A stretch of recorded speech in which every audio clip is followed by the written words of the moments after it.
Mange går rundt med en tanke om å bytte jobb, men flere studier viser faktisk at de fleste som går rundt med den tanken der, de bytter likevel ikke jobb. Og hvorfor er det egentlig sånn? Hva er det som gjør at vi heller velger å bli værende i en jobb som ikke passer oss lenger, heller enn å gå videre til noe nytt? Handler det egentlig om økonomi? Handler det om ulike former for trygghet, eller handler det om frykten for å velge feil? At det ikke skal bli så mye bedre om vi finner noe annet. Jeg tror at alt det her kan spille en rolle, og det har det også gjort i mitt eget liv når jeg har kjent litt på at jeg synes det er litt skummelt å bytte jobb. Men jeg tror også det er noe som også ligger enda dypere under overflaten her, som gjør at vi ofte blir værende. Så denne episoden her er til deg som vurderer å bytte jobb, men som av en eller annen grunn bare synes det er litt skummelt, rett og slett. Så her skal du få 3 grep som kan gjøre deg tryggere, sånn at du også kan stole mer på det du kjenner på deep down. Og du, sørg for at du får med deg nummer 3 her, fordi i min erfaring så er det det viktigste. For kanskje så er det sånn at du kjenner deg igjen i at du har tenkt på å bytte jobb en stund, og kanskje du har sett litt på noen stillinger innimellom, men du har bare ikke funnet noe som helt passer for deg. Kanskje har du sendt noen søknader, men det gikk kanskje heller ikke helt sånn som du hadde håpet på, og så har den der tvilen begynt å komme da. Har jeg egentlig det som skal til for å få til det her? Er det for sent for meg? Og liksom, kommer jeg noen gang til å finne en jobb som passer meg? Du, da er det kanskje ikke så rart at det etter hvert begynner å bare føles enklere å bli der du er, enn å fortsette å lete etter noe annet der ute, fordi det føles litt sånn langt unna, litt sånn håpløst, rett og slett. For det er hver gang du ikke finner noe, eller hver gang du får et avslag, så kan det bli veldig mye enklere å bare begynne å tenke i de banene om at hva om jeg bare er stuck her jeg er? Hva om jeg aldri kommer til å få til det her? Så du, hvis noe av det her er kjent, og du kjenner deg igjen i det her, det første du kan gjøre, det første grepet handler rett og slett å gå litt mer i dybden og finne ut hva er det egentlig som gjør det skummelt. Fordi mange sier nettopp det at ja, jeg synes det er litt skummelt å bytte jobb. Men det er ikke alltid så lett å sette ord på hvorfor er det skummelt. Hva er det som gjør det skummelt å bytte jobb? Fordi noe av det er bevisst, men så er det også noe som er mer ubevisst. Og det er ting som ligger litt mer under overflaten. Og en jeg snakket med sa at ja, jeg vil veldig gjerne finne noe annet, men jeg er også avhengig av å tjene godt. Ok, fair enough. Du, inntekt, det er viktig, og da er det også et sånn clue for deg at ja, inntekt, det er viktig for deg. Men her er hele poenget med det. Fordi inntekt, det handler jo sjelden om inntekten i seg selv. Det handler jo sjelden om pengene i seg selv. Så mitt spørsmål tilbake da til den personen her var jo, hva er det den høye inntekten egentlig gir deg? Da svarte han noe sånt som at ja, det gir meg jo trygghet. Det gir meg en økonomisk trygghet. Ok, men du, det er flott. Men da blir også spørsmålet et litt annet. For da blir spørsmålet, finnes det flere måter å skape den tryggheten på? Annet enn kun å ha en høy inntekt. For eksempel da, hvilke muligheter er det også for å justere på utgifter, på forbruk, bosted, for det var også en situasjon her, hvor det var han og kona vurderte å flytte til et annet sted. Hvilke justeringer innenfor de rammene dere har, kan man gjøre her? For det interessante her var egentlig at den personen her egentlig ønsket seg et liv med mindre ansvar og færre timer som ble brukt på arbeidsplassen, på jobb. Samtidig så ønsket han å beholde en inntekt som ofte da henger sammen med nettopp mer ansvar og flere timer på jobb. Og du, det er så lett å bare havne i den fella der vi holder fast ved noe vi tror vi trenger, selv om den tingen da kanskje er nettopp det som hindrer oss i å skape det livet vi egentlig ønsker. Og derfor så er det verdt å se bakenfor det som ligger litt på overflaten, som i det tilfellet her handler om økonomi. Fordi noen ganger så vil det handle om økonomi, og for mange så vil det kanskje handle om økonomi. Kanskje du har boliglån, og du har regninger, og du har et liv som skal gå rundt. Det er en faktor for mange, og det er absolutt reelle hensyn å ta. Men et viktig poeng her, hvor den inntekten var ment for å gi en trygghet, så blir spørsmålet litt mer sånn, hvordan kan den tryggheten skapes på flere måter enn høy inntekt alene? Fordi inntekt, økonomi, handler sjelden om pengene i seg selv. Det er hva som ligger bakenfor, hva er det gir deg? Og start der. En annen faktor er ofte dette her med kompetanse. Og ikke minst da tvil på egen kompetanse. Har jeg egentlig det som skal til, og kommer jeg til å få den nye jobben, eller kommer jeg ikke til å få den, hvis jeg i det hele tatt prøver på å skaffe meg en ny jobb? Og du, hvis jeg får den, hvordan kommer det til å gå med meg da? Kommer jeg til å mestre den jobben da? Du, det er ikke rart vi blir forvirret med alle de tankene vi kan gå rundt med her. Men så finnes det en annen del av den frykten her, for å finne ut hva er det egentlig handler om. Du, og den er ikke alltid så lett å få øye på. For det kan handle om ulike former for trygghet, men det kan også handle om lojalitet. Litt sånn, hva kommer andre til å tenke hvis jeg nå vurderer å bytte en jobb? Det kan handle om lederen min, det kan handle om kollegaene mine, det kan handle om familie, partner, venner. Litt sånn at det ikke passer like bra, hverken for de, eller du begynner å tenke det selv. For det er litt sånn, når vi står foran store endringer, så skjer det ofte noe interessant. Da begynner hjernen vår å produsere veldig gode argumenter for å bli værende der vi er. Selv om vi egentlig kjenner at vi har lyst på noe annet, vi har lyst på noe nytt, nå er vi klare for det, jeg har vokst ifra jobben min. Litt sånn, ja, greit det, men jeg tror ikke det er helt riktig tidspunkt akkurat nå. Kanskje jeg bare bør vente litt. Jeg må vente på den riktige muligheten, eller jeg finner ingenting som passer meg, eller kanskje det blir bedre etter sommeren. Det er litt sånn, ja, jeg skal gjøre noe med det, bare ikke akkurat nå, men kanskje senere, kanskje om et halvt år. Og du, noen ganger så kan det være helt fair vurderinger, men i mange tilfeller så er det noe annet som foregår her. Og det er frykten i oss som bare har forkledd seg som fornuft. Vi bruker rasjonelle og fornuftige, logiske argumenter for hvorfor vi ikke skal gjøre det som vi egentlig kjenner at vi trenger. Hvorfor vi ikke skal gjøre det akkurat nå, men kanskje senere. Det er egentlig den frykten i oss som snakker, den frykten for å velge feil, at det ikke skal gå, for at jeg ikke skal få det til, for at jeg ikke er god nok, eller for at det er for sent for meg sånn egentlig, eller at folk skal tenke at jeg gjør et dårlig valg. Vi vil ikke skuffe noen, fordi du er jo pliktoppfyllende.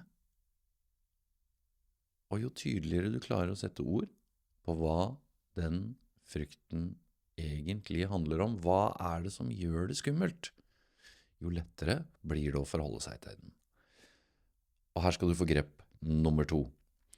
Og det er å få en sånn, det vi har vært litt inne på, men dette her med å forstå hva er det som egentlig holder deg tilbake. Fordi noe jeg har sett etter mange år med å jobbe med jobb, karriere, arbeidsliv, det handler om den forståelsen av hvem vi er og hva vi gjør, identitet. For jobben, det blir en veldig stor del av den historien vi forteller om oss selv, hvem vi er. Jobben gir oss en klar funksjon og en klar rolle og en veldig klar plass. Det gir oss en identitet. Og kanskje har du alltid vært den som er den lojale. Du er den som blir. Kanskje du er den som kan veldig mye. Kanskje du er litt sånn eksperten. i jobben du er i nå, eller du er den erfarne, eller du er den stødige, den som andre kan stole på. Da handler det ikke bare om å gå ifra en jobb til en annen. Det er ikke rart det også er med som en faktor på å gjøre det litt skummelt, fordi det er et skifte i forståelsen av hvem vi er og hva vi gjør. Og det å bytte jobb, det handler også om å gi slipp på en del av den du har vært. Det er ikke bare det nye vi får, vi må også gi slipp på det vi har.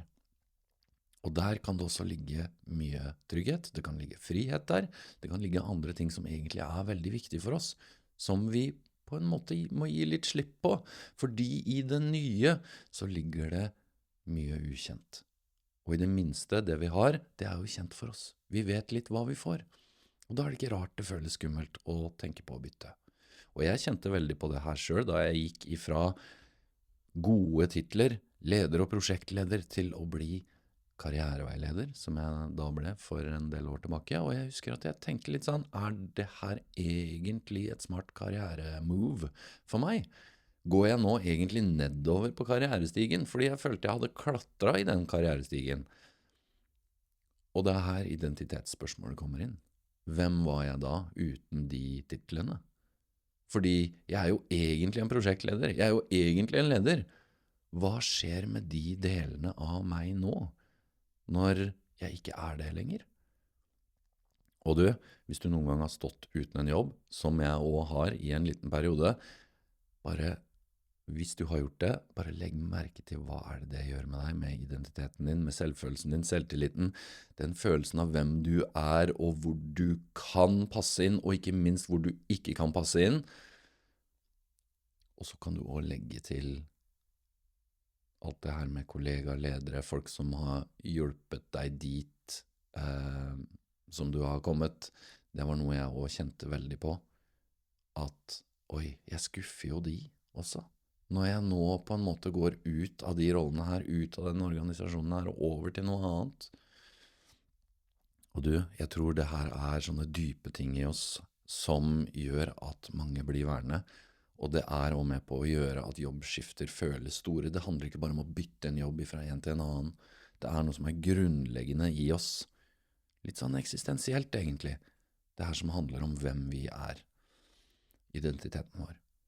Så det er ikke bare det at du bytter en jobb mot en annen, men du også gir slipp på noe som gir deg noe som er viktig for deg, som du har nå. Og med den kombinasjonen at du vet ikke helt hva det nye gir deg ennå. Så du, her er grep nummer 3, som jeg sa innledningsvis, at er det viktigste. Ja, fordi de 2 første grepene leder opp til det her, men det handler om å gjøre det ukjente mer kjent. Det grepet her er nøkkelen til å bli tryggere hvis du kjenner at det er litt skummelt, det å gjøre det ukjente mer kjent. Fordi når du først forstår hva den frykten handler om, hvorfor det er skummelt, så blir det mye lettere å gjøre noe med den.